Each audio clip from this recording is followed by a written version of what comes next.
Hi everybody. Good good afternoon. Yeah, good afternoon. How are you today? Beautiful, I must say. It's a beautiful Saturday.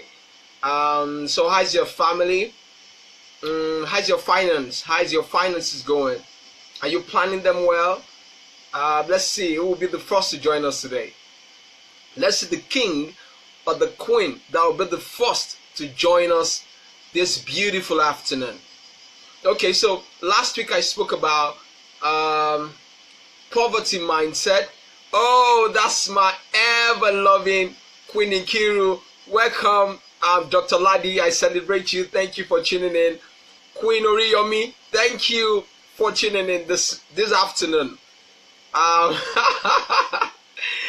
Queen Nkiru said, young husband. Yeah, I'm a young husband. Young and flourishing, you know. And I'm excited about it, that I'm still young and an handsome husband. So, last week I talked about poverty mindset and abundance mindset. But today, we'll be talking about, I said 25 financial fitness questions you need to ask yourself when it comes to your money, when it comes to your family, when it comes to things regarding your wealth. So there are some basic questions you need to ask. It's 2 a.m. in California. Thank you so much for people tuning in. I love you from my heart. So there are some things you must consider. Thank you so much, Queen Oriyomi. Number one, if you're trying to plan your finances, if you are trying to plan the finances of your family, if you are trying to plan the finances of your wealth, number one thing you must ask yourself is, where are you financially? Where am I financially? So that question is trying to tell you that you don't need to guess or what you are expecting. No, you must tell yourself the truth about yourself. Dr. Sandia Ajo, who is my mentor, said something like, he said that quote, you must tell yourself the truth about yourself when it comes to what you have. You don't daydream. You don't plan on what has not got into your hands. You don't plan on the income that has not got into your hands. You plan with what you have. So number one is, where are you financially? And what you need to do is, you need to practice the principle of writing. I know most people do. I know you all do. But you need to write, how much am I owing? How much is my income? What is coming in? Do I have alternative source of income? What is it I have at present? So number one is, you must find out where you are financially. And I said, one thing I usually tell people is, be realistic as much as possible. Welcome, my friend, Pastor Tibet. Thank you for tuning in. Be realistic as much as possible. Don't plan your finances based on assumptions. Never plan your finances based on assumptions. Be realistic. Where are you financially? Number two, one other thing you must also take note of is, you must ask yourself the question, how much do I have in cash? How much do I have in cash? Meaning that you don't stock up all your money into investments. What if you have an emergency you need to cure immediately, something you need to attend to? Welcome, Williams Adekoke. Thank you for tuning in. So you must ask yourself, you must ask your husband, you must sit down and ask, how much do we have in cash? When you know how much you have in cash, you will know how, you will know what to do. You will know how to spend. You will know how to even plan your income that is coming in. And I must tell you, you don't keep all your money in cash. You don't just, because if you do, it's very easy to spend everything. So you must look for profitable, viable investments that you know that can, you know, when you need it, it can be converted into cash. So you must ask yourself, how much do you have in cash? And I wrote in my book, what I'm talking to you about is from the first book I wrote. I said, assumptions are the weakest form of knowledge. You don't assume that you have cash. You must know that you have it. So you must know, and you have bank accounts, I know, but begin to ask yourself, how many bank accounts do you have? What are those amounts of cash you have in those accounts? So that will enable you know how to plan your finance properly. So number one, I said, where are you now financially? Number 2, you must know how much you have in cash. And I said, assumptions is the weakest form of knowledge. Number 3, how much do you have in other investments? There used to be a time in Nigeria where treasury bills was so profitable. I don't know the rate of treasury bills right now, but it used to be something you could invest in easily back home. But I know, depending on the country you are in, if you have treasury bills, if you have bonds, insurance, or fixed deposit, you must know what you have in investment. You must know, you must be accountable. What I'm trying to say is, don't be passive about your finances. You must be accountable of your investment. So if you have piece of land, real estate, you have empty piece of land in so many places, call up the people who are actually managing those places and ensure that your investments are safe. When you leave your investments for a long time without paying attention to it, it's very easy to lose those investments. So many people have lost plots of land just because they didn't monitor it. So monitor your investment and know what you have in your investment. Thank you, Pastor Tibe. He says I look sharp. Thank you so much. Welcome, Oleyede Oluwaseun. Thank you for tuning in. So, number 4, this is very important for you and it's also important for me. How much do you owe? How much do you owe? You don't put your debt aside. It's not something you brush aside thinking that one day you will wake up and someone will pay your debts for you. No. You must know what you have, the actual amount you have in debt. You must know the interest. If you have debt maybe in bank or I don't know wherever you got the money from, if you are paying interest, you must know what is accrued to you on a monthly basis. So you must know the interest you are paying. You must know the total debt. And always note that if you are owing or if you are owing a bank, that means your account invariably is in debit. That's what it means.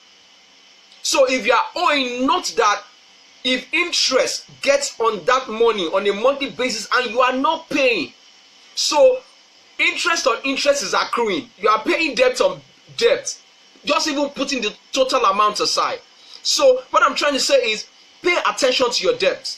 I'm not saying put all your life in it or put all your funds in it and you don't have what you can use to manage your family and yourself. But you must know what you are owing. Welcome, Daddy Olufaloyi. That's my dad. I love you so much. So know what you are owing, know what's your debt level, and stop buying the things you cannot afford. Stop buying the things you cannot afford. It's not compulsory you buy some things to please people. It's not compulsory.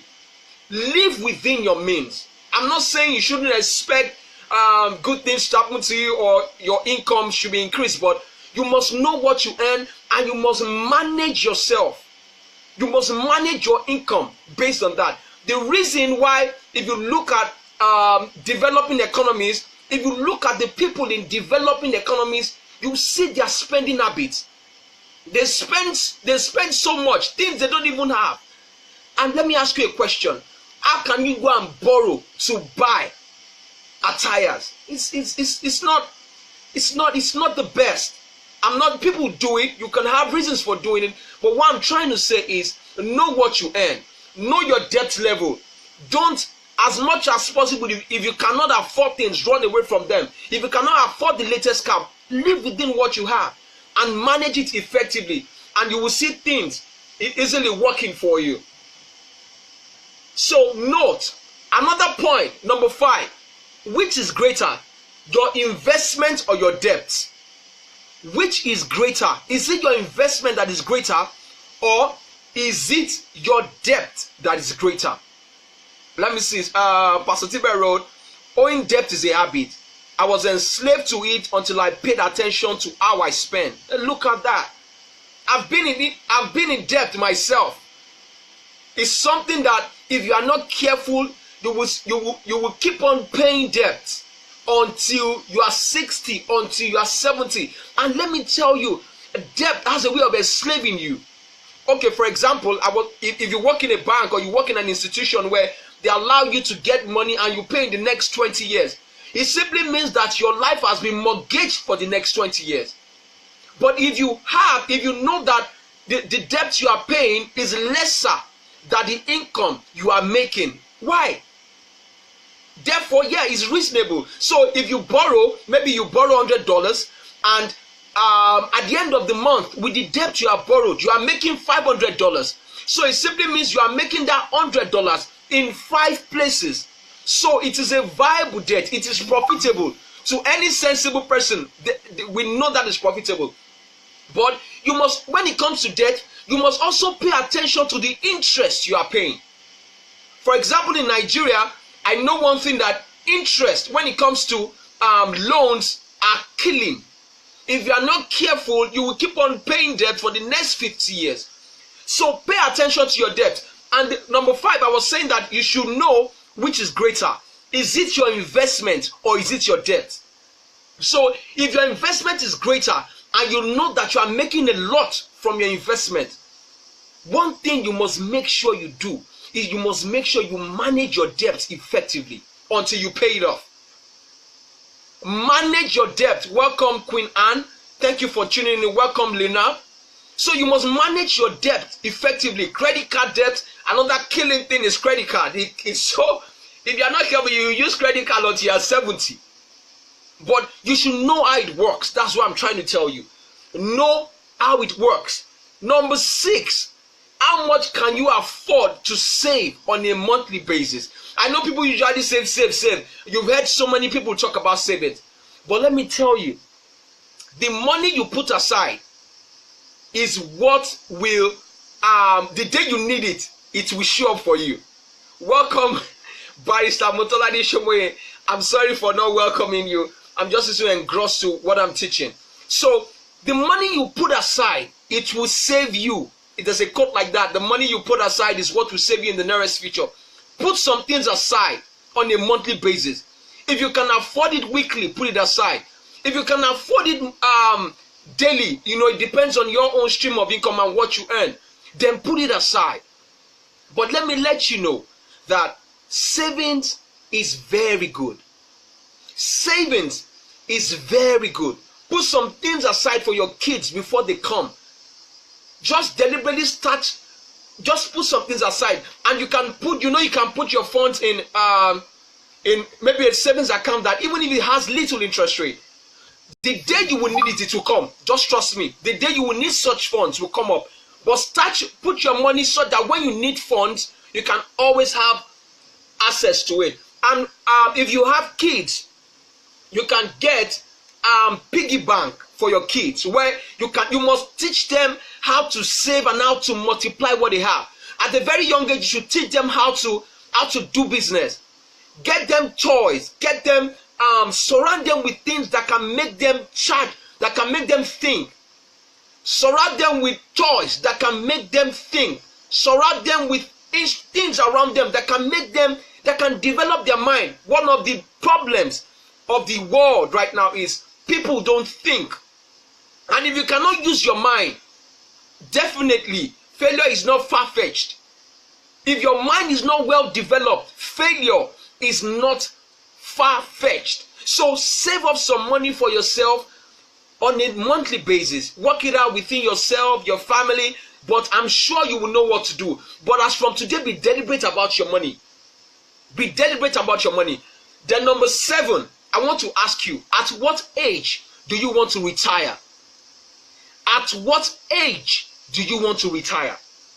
Do you want to retire in debt? Or you want to retire a slave? Or you want to retire, being a free man and a free woman?